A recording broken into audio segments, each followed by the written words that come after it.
后一丝灵魂。生死，看来我们无法用温和的方式。又进礼堂。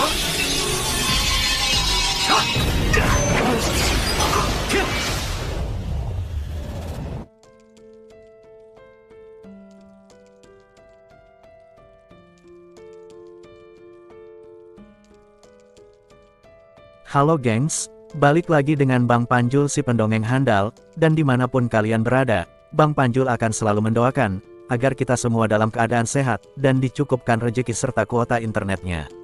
Karena pada pembahasan kali ini, Bang Panjul akan sedikit mendongengkan pada kalian, spoiler dari alur cerita Donghua Swallowed Star, part 190 versi novelnya. Yang dimana pada part sebelumnya sudah diceritakan, budak tingkat bintang level 9 yang dulu dibeli oleh Luo Feng, telah dengan mudah membunuh De Wen, yang merupakan salah satu dari 3 leluhur keluarga Noulan, yang saat itu datang bersama Bai Kaluo, yang digadang-gadangkan sebagai murid elit terbaik dalam keluarga Noulan, yang tingkat kekuatannya berada di tingkat semesta level 8 guys.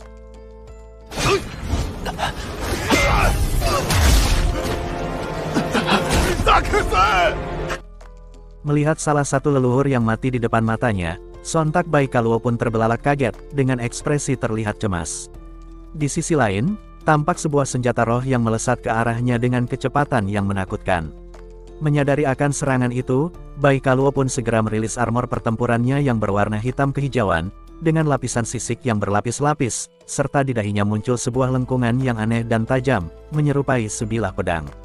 Di saat yang sama, Bai Kaluo pun melepaskan domain angin, yang berputar kencang, dan langsung memblokir serangan senjata roh yang dilesatkan oleh Divan. Di sisi lain di dalam ruang kendali kapal alam semesta, tampak Luo Feng dan Babata yang menyaksikan pertempuran tersebut. Saat melihat lengkungan menyerupai pedang di dahi Bai Kaluo, Babata pun seketika terkejut dan berkata, Ternyata pejuang itu berasal dari klan pedang, ucap Babata yang tak bisa menyembunyikan keterkejutannya.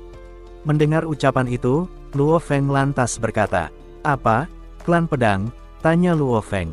Ya benar tidak salah lagi, orang itu adalah salah satu pejuang yang berasal dari klan pedang, yang merupakan ras yang sangat terkenal, sahut Babata, lalu mulai menceritakan sejarah dari klan pedang. Pada awalnya, planet yang ditinggali oleh ras dari klan pedang ini adalah planet aborigin, yang tidak memiliki pemimpin. Namun ketika mereka ditemukan oleh kerajaan besar di alam semesta, saat itu mereka telah memiliki pejuang di tingkat tuan domain dan 12 tingkat semesta.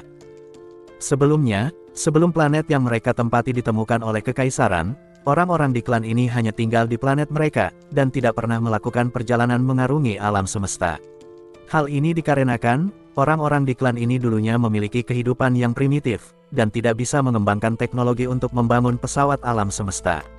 Tapi, walaupun tidak bisa mengarungi alam semesta, namun orang-orang di klan ini memiliki tradisi, yang dimana setiap anggota yang mulai beranjak dewasa diharuskan untuk menjelajahi planet yang mereka tempati, serta mempertahankan hidup untuk melindungi planet tersebut.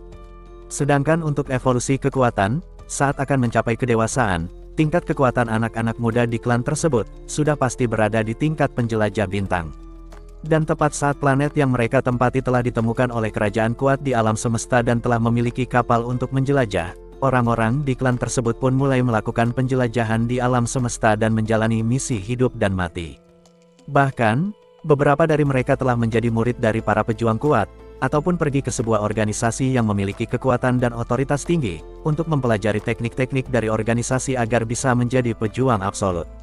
Dan hal itu sudah terbukti, karena selain memiliki tuan domain, mereka juga memiliki tuan sektor dan pejuang abadi. Oleh karena hal inilah mereka menjadi begitu terkenal di alam semesta. Namun satu alasan mutlak yang membuat mereka kuat adalah, karena orang-orang di klan ini tidak terlalu peduli dengan kekuasaan ataupun kemewahan, dan yang mereka kejar hanyalah untuk menjadi lebih kuat, kata Babata. Mendengar ucapan itu, Luo Feng pun sedikit mengerutkan keningnya lalu berkata, Babata, jika diukur menggunakan patokan kekuatan di alam semesta, sepertinya orang-orang di klan pedang bukanlah ras yang terlalu kuat. Karena faktanya, saat mencapai kedewasaan mereka hanyalah berada di tingkat penjelajah bintang, ucap Luo Feng, sembari melihat ke arah pertempuran antara Divan melawan Bai Kaluo. Di sela itu Babata berkata, ya benar, tingkat kekuatan penjelajah bintang saat dewasa dalam ras manusia di alam semesta, itu bukanlah suatu ras yang kuat. Namun, alasan mereka memiliki reputasi yang tinggi di alam semesta, Itu karena kepribadian dan tekad yang teguh, serta kerja keras mereka untuk terus tumbuh menjadi lebih kuat.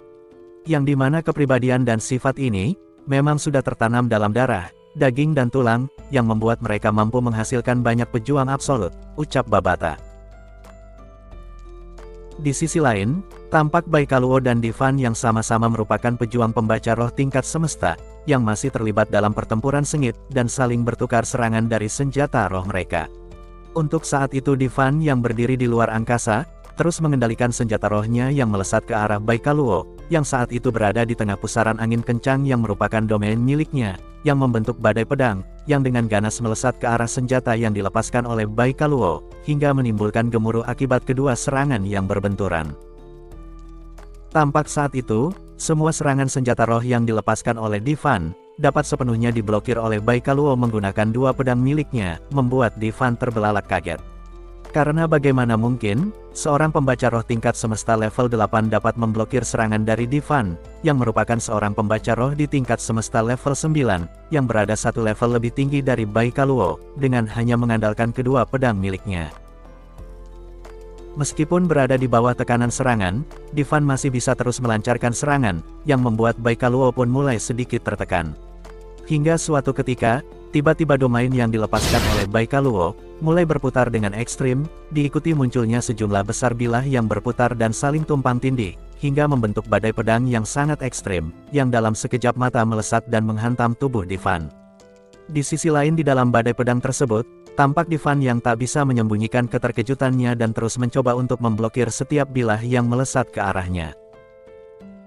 Di sela perjuangan itu, tiba-tiba Divan menyipitkan matanya, sembari berkata, "Sial, bajingan ini benar-benar memaksaku untuk menggunakan teknik yang diajarkan oleh Tuan. Baiklah, jika kamu ingin menguji kemampuanku, maka terimalah hadiah dariku," ucap Divan, lalu merilis teknik pedang pemotong jiwa, yang merupakan serangan roh tak berbentuk, yang dengan cepat menembus kesadaran Baikaluo, hingga membuat matanya mulai tampak meredup, tanda bahwa serangan yang dilancarkan oleh Divan telah berhasil melumpuhkan Baikaluo. Dan jelas, hal itu mulai membuat Divan dan Luo Feng tampak bahagia. Namun sayang, kebahagiaan itu tak berlangsung lama, yang dimana saat itu, mata Baikaluo yang mulai meredup, tiba-tiba pulih dan menatap tajam ke arah Divan. Apa? Bagaimana bisa dia memblokir serangan roh yang telah mempengaruhinya? Orang ini, dia benar sungguh jenius, gumam Luo Feng, yang tak bisa menyembunyikan keterkejutannya. Di sela keterkejutan Luo Feng, tampak mata Babata yang berbinar, sembari mengungkapkan senyum liciknya. "Hahaha, aku suka yang seperti ini," ucap Babata, lalu kembali berkata, "Luo Feng, walaupun Baikaluo adalah petarung tingkat semesta level 8 dan juga merupakan seorang pembaca roh tingkat semesta level 8, yang untuk memblokir serangan pemotong jiwa yang dilepaskan oleh Divan, itu adalah hal yang mustahil. Yang bahkan jika itu adalah lawan dengan tingkat kekuatan yang sama sekalipun, masih akan sangat sulit untuk memblokir serangan roh tersebut. Dan menurutku, satu-satunya alasan dia dapat memblokir serangan tadi, itu semua karena tekad dan kemauannya, jadi cepatlah gunakan jejak jiwa untuk mengendalikannya. Karena aku yakin, kedepannya dia akan menjadi salah satu budakmu yang lebih hebat daripada Divan," ucap Babata. Mendengar ucapan itu, Luo Feng pun berkata, "Apa? Kau menyuruh membiarkannya hidup dan menjadikannya bawahanku? Babata, bukankah sebelumnya kau berkata, bahwa setiap budak harus dipilih dengan sangat hati-hati, jadi kualifikasi dan potensi apa yang kamu lihat dari Baikaluo itu?" tanya Luo Feng. "Luo Feng, ingatlah, dari sekian banyak budak yang kamu miliki, saat ini hanyalah Divan yang paling kuat, dan dia adalah seorang pejuang tipe pembaca roh. Sedangkan untuk tipe petarung energi, kamu sama sekali tak memilikinya. Dan menurutku, Baikaluo adalah pilihan yang tepat. Karena selain dia adalah pembaca roh tingkat semesta level 8, Baikaluo juga merupakan seorang petarung, yang juga tingkatannya telah berada di tingkat semesta level 8. Dan aku berani menjamin, Baikaluo pasti memiliki standar tempur di arena kapak perang, yang bahkan Noulan San sendiri mungkin bukanlah tandingan dari Baikaluo," ucap Babata, lalu kembali berkata, "Luo Feng, satu hal yang ingin kukatakan padamu, walaupun Baikaluo memiliki domain, serta keterampilan pisaunya yang sangat kuat, namun itu bukanlah apa-apa. Karena yang menjadi patokanku untuk merekrutnya sebagai budakmu, adalah karena tekadnya yang sangat kuat. Jadi aku sangat yakin, kedepannya dia akan menjadi seorang pejuang absolut. Apalagi jika dilatih dengan menggunakan teknik peninggalan guru besar Huyanbo, maka tidak akan membutuhkan waktu lama, dia akan menerobos ke tingkat tuan domain. Jadi aku sarankan, gunakanlah kesempatan langka ini untuk merekrutnya, ucap Babata. Di sisi lain, tampak Baikaluo yang menatap tajam ke arah Divan sembari berkata, "Aku akui, serangan roh yang tadi kamu lancarkan memang sangatlah kuat, tapi sayang, hasil akhir tetaplah aku yang menjadi pemenangnya," ucap Baikaluo, yang kembali melepaskan domain angin yang membungkus tubuhnya, dan dengan liar melepaskan tebasan dari dua pedangnya, yang dengan cepat menghantam tubuh Divan hingga memuntahkan darah segar. Sepertinya sudah tak ada cara lain, gumam Divan, yang sudah mulai tak berdaya. Tepat saat Baikaluo kembali melepaskan tebasannya, tiba-tiba Divan mengeluarkan senjata terakhirnya, yang sebelumnya diberikan pada Luo Feng. Dan tidak lain, senjata roh itu adalah pecahan dari kapal alam semesta milik guru besar Huyanbo, yang kita kenal dengan sebutan esensi tembaga hibrida, yang dengan cepat melesat seperti busur, dan menghancurkan serangan yang dilepaskan Baikaluo. Tepat saat logam berwarna merah darah itu akan menembus tubuh Baikaluo, tiba-tiba Luo Feng berkata, "Divan, hancurkan sistem AI yang ia miliki dan simpan nyawanya untukku," perintah Luo Feng, yang bergema dalam kesadaran Divan.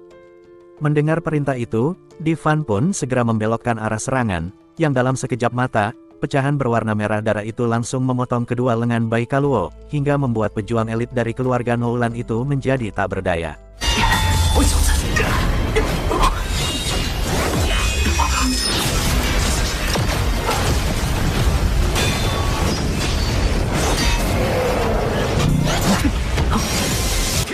Sementara Divan melihat hal itu, ia pun segera menghentikan serangannya. "Kenapa? Kenapa kau tidak membunuhku?"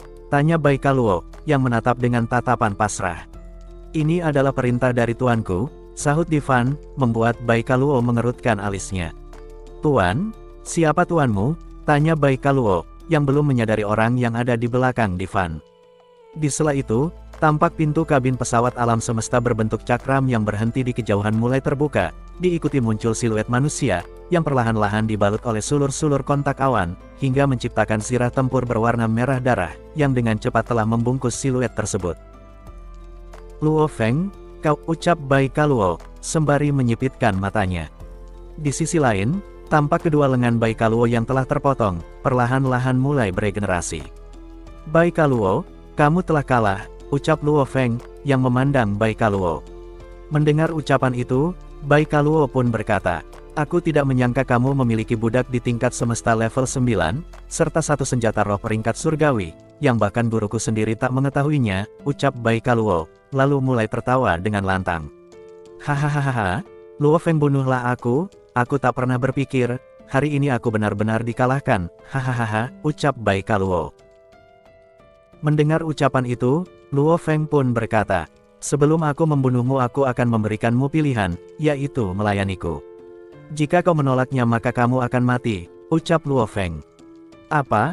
Melayanimu?" ucap Baikaluo, lalu kembali tertawa terbahak-bahak. "Hahaha, Luo Feng, apa kau sedang bercanda? Bagiku kau hanyalah seekor semut di tingkat bintang, dan kamu memintaku untuk melayanimu. Jika saja budakmu ini yang meminta untuk melayaninya, maka aku Baikaluo akan dengan senang hati menerimanya, karena dia benar-benar bisa mengalahkanku dalam pertempuran tadi. Tapi kau, yang hanya seorang bajingan tingkat bintang, sungguh permintaan di luar nurul," ucap Baikaluo, yang terus menertawakan tawaran Luo Feng. Melihat Baikaluo yang tidak menganggap serius semua ucapannya, seketika tatapan Luo Feng pun berubah dingin sembari berkata, "Baikaluo, penolakanmu itu berarti kematian untukmu, dan begitu kamu mati, maka semua impian yang selama ini kamu kejar akan menjadi sia-sia, jadi berpikirlah kembali, menjadi bawahanku atau mati," tanya Luo Feng. Melihat ekspresi Luo Feng yang sudah menyerupai Golden Hornet Behemoth, Babata pun segera berkata, "Luo Feng, apa kau benar-benar ingin membunuhnya? Ingatlah, orang di depanmu itu memiliki bakat dan peluang untuk menjadi seorang pejuang absolut, dan akan sangat disayangkan jika kau benar-benar membunuhnya," ucap Babata. "Babata, karena dia datang untuk membunuhku, maka seharusnya aku pun membunuhnya. Namun karena aku mengagumi semua tekad dan kemauannya, maka akan mencoba untuk memberi kesempatan untuk tunduk, tetapi jika dia menolak maka aku akan membunuhnya saja. Dan kamu, jangan repot-repot untuk menahanku dengan mengatakan bahwa dia akan menjadi pejuang absolut, ucap Luo Feng, yang menatap dingin ke arah Baikaluo. Sementara Baikaluo, dia pun mengingat kembali semua kata-kata yang diucapkan oleh Luo Feng. Yang jika dia menolaknya, maka itu sama dengan kematian. Dan begitu dia mati, maka semua impiannya akan hilang sia-sia. Saat itu, saat mengingat kata-kata tadi, tanpa sadar Baikaluo pun kembali mengingat langkah awal dia memulai perjalanan meninggalkan planet tempat tinggalnya, hingga bertemu dengan Noulan San. Oke gengs, sampai di sini dulu perjumpaan kita. Dan jika suka dengan alur cerita spoilernya, jangan lupa goyangkan jempol kalian, dan bagi yang belum subrek, ya langsung disubrek aja, biar nggak ketinggalan lanjutan dari spoilernya. Akhir kata, Panjul di sini pamit.